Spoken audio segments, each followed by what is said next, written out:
बच्चे simple past tense so ये भी आप एफर्मेटिव नैगेटिव और क्वेश्चंस तीनों करांगे।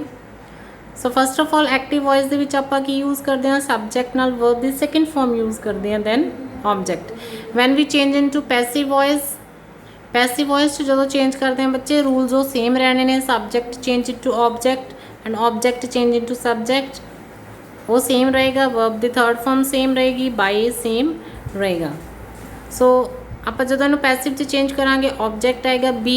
इत्थे बी बच्चे आप एज अ वॉज वर लै रहे हैं क्योंकि पास्ट आ, उत्थे प्रेजेंट सी आप इज एम आर लिया, इत्थे पास्ट आप वॉज वर लवांगे। वर्ब थर्ड फॉर्म लगेगी, बाय लगेगा, सब्जेक्ट लगेगा। So these all are pronouns that we have already done in present tense. Okay, so first of all affirmative sentences जोड़े simple sentences होंगे ने उन्होंने सबजैक्ट होंगे, वर्ब की सैकेंड फॉर्म होंगी है, ऑब्जैक्ट होंगे like he wrote a letter. So बच्चे इत्थे जड़ा आप पैसिव च चेंज करना, देखो ऑब्जैक्ट आ गया बी इत्थे एज वॉज वर लगा होया। ओके, कन्फ्यूज नहीं होना। नैक्सट इज वर्ब की थर्ड फॉर्म बाय और सबजैक्ट। हुण देखो बच्चे इत्थे दोनों एग्जाम्पल दित्तियां होईयां वॉज दी भी और वर दी भी। ਆਪਾਂ ऑब्जैक्ट ਨੂੰ देख के वॉज वर यूज़ करना ਜਾਂ इज एम आर ਜਿਹੜਾ ऑब्जैक्ट ਨੂੰ देख के यूज़ करना, सबजैक्ट ਨੂੰ देख के नहीं यूज़ करना। So for example a letter इत्थे सिंगुलर आ, सिंगुलर नाल ਆਪਾਂ वॉज यूज़ करते हैं। ਇੱਥੇ लैटर्स आ, लैटर्स ਜਿਹੜਾ ਆ ਉਹ प्लूरल है और प्लूरल नाल ਆਪਾਂ वर यूज़ करते हैं। ठीक है, so here are the examples. He wrote a letter was written by him. Second form लगी हुई है, देखो it means a past indefinite. He wrote letters were written by him. So these are all are examples of affirmative sentences. Simple sentences जोड़े ने इन्हां दी examples ने। You can watch these examples carefully. Okay, सारियां ध्यान नाल देख सकते हो।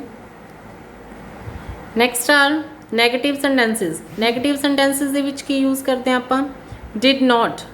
डिड नॉट जो सब नाल यूज़ होंदा, चाहे सिंगुलर होवे, प्लूरल होवे, first second person third person कोई भी होवे।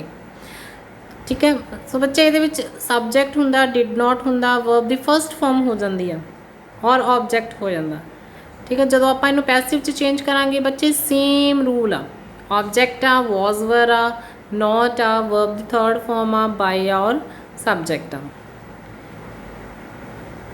फॉर एग्जाम्पल हुण देखो बच्चे इत्थे दोनों दी एग्जाम्पल्स दित्तियां होईयां, वॉज नाल भी और वर नाल भी। ठीक है, he did not write a letter was not written by him. We did not write letters were not written by us. ये भी बच्चे सारियां एग्जाम्पल्स ने नैगेटिव सेंटेंसिस दियां, इनू भी तुसी केयरफुली देख लेना। Next are questions इंटैरोगेटिव्स।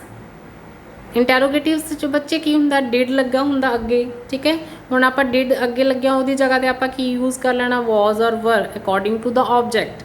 अगर सिंगुलर आ तो वॉज, अगर प्लूरल आ तो वर। ठीक है, बाकी सारा बच्चे सेम उही रूल्स ने जो आपां प्रेजेंट च कीते ने। Like did he write a letter, was a letter written by him, did he write letters, were letters written by him.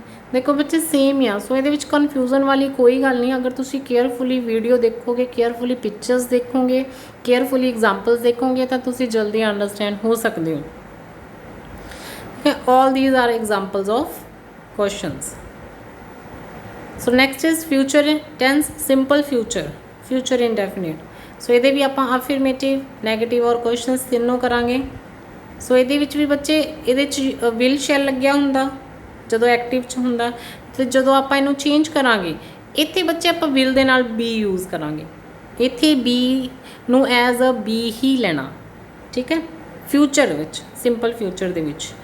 बाकी सारा बच्चे सेम उही आ, ऑब्जैक्ट, वर्ब दी थर्ड फॉर्म, बाय, सबजैक्ट, बाकी सारा सेम आ, जस्ट आप विल दे नाल इत्थे बी यूज़ करना। These all are pronouns, change of pronouns जोड़े सेम चेंज होणगे सब च। सो ये एफर्मेटिव सेंटेंसिस आ गई। ठीक है, ये सबजैक्ट होंदा, विल शैल होंदा, वर्ब होंदी आ, ऑब्जैक्ट होंदा। जो आप इनू पैसिव च चेंज करांगे ऑब्जैक्ट आ जाएगा, विल बी आ जाएगा, वर्ब दी थर्ड फॉर्म, बाय और subject. For example he will write a letter, a letter will be written by him. ਹੁਣ ਇੱਥੇ ਬੱਚੇ ਆਪਾਂ ਬੀ ਨੂੰ ਬੀ ਹੀ ਲਿਆ ਆ, ਇੱਥੇ ਬੀ ਨੂੰ ਇੱਥੇ ਹੁਣ ਤੁਸੀਂ ਇਜ਼ ਐਮ ਆਰ ਜਾਂ ਵਾਸ ਵਰ ਨਾਲ ਸਮਝ ਲਿਓ, ਇੱਥੇ ਬੀ ਐਜ਼ ਆਪਾਂ ਬੀ ਹੀ ਯੂਜ਼ ਕੀਤਾ। ਸੋ ਅਗਰ ਕੋਈ ਕਨਫਿਊਜ਼ਨ ਆ then you can watch these more examples carefully. Okay, for example, I shall eat an apple and apple will be eaten by me means कि सिर्फ फ्यूचर ਜਿਹੜਾ ਆ ਉਹਦੇ ਵਿੱਚ ਹੀ ਆਪਾਂ be यूज़ ਕਰ ਰਹੇ ਹਾਂ, ਜਿਹੜਾ present ਆ ਉਹਦੇ 'ਚ ਆਪਾਂ is am are यूज़ ਕਰ ਰਹੇ ਹਾਂ, past ਵਿੱਚ ਆਪਾਂ was were यूज़ ਕਰ ਰਹੇ ਹਾਂ, ਔਰ future ਦੇ ਵਿੱਚ just will ਦੇ ਨਾਲ be यूज़ ਕਰ ਰਹੇ ਹਾਂ। next are negatives। ਇਹਦੇ ਵਿੱਚ ਵੀ ਬੱਚੇ ਸੇਮ ਆ, will ਦੇ ਨਾਲ ਆਪਾਂ not यूज़ ਕਰ ਲੈਣਾ ਬਸ, ਬਾਕੀ ਸਾਰਾ ਸੇਮ ਆ, ਸੇਮ ਉਹੀ ऑब्जेक्ट ਆ। will not be verb the third form by or subject। for example, he will not write a letter will not be written by him। okay, so these are the more examples of negative sentences। so it's your interrogative of future। ਇਹਦੇ ਵਿੱਚ ਬੱਚੇ will ਅੱਗੇ ਲੱਗਿਆ ਹੁੰਦਾ, ਬਾਕੀ ਸਾਰਾ ਜਿਵੇਂ ਆਪਾਂ ਪਾਸਟ 'ਚ ਚੇਂਜ ਕੀਤਾ ਜਿਵੇਂ ਪ੍ਰੈਜ਼ੈਂਟ ਵਿੱਚ ਉਵੇਂ ਹੀ ਇਹਦੇ ਵਿੱਚ ਚੇਂਜ ਕਰਨਾ। ਇਹਦੇ 'ਚ ਬੱਚੇ will ਅੱਗੇ ਲੱਗਿਆ, ਹੁਣ ਇਹਦੇ 'ਚ ਤਾਂ will ਹੀ ਰਹੇਗਾ। ਠੀਕ ਹੈ, ਬਾਕੀ ਜਿਹੜਾ ਸੈਂਟੈਂਸ ਆ he write a letter ਇਹ ਜਿਹੜਾ ਚੇਂਜ ਹੋ ਜਾਏਗਾ।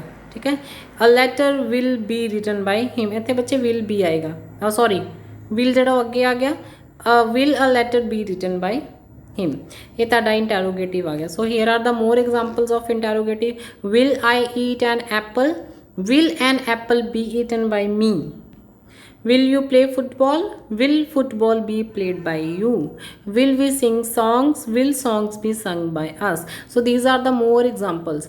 ਸੋ ਬੱਚੇ ਐਗਜ਼ਾਮਪਲਸ ਕੇਅਰਫੁਲੀ ਦੇਖਿਓ, ਪ੍ਰੋਪਰਲੀ ਦੇਖਿਓ, ਅੰਡਰਸਟੈਂਡ ਕਰਨ ਦੀ ਕੋਸ਼ਿਸ਼ ਕਰਿਓ। these are simple voice ਤੁਸੀਂ ਆਲਰੇਡੀ ਪਹਿਲਾਂ ਕਰ ਚੁੱਕੇ ਹੋ, it's your just for your reminder। okay, so watch the video carefully and properly to understand the simple voice। ये बच्चे simple tense they C, simple present, simple past and simple future। so if any student face any problem then you can message or call me personally।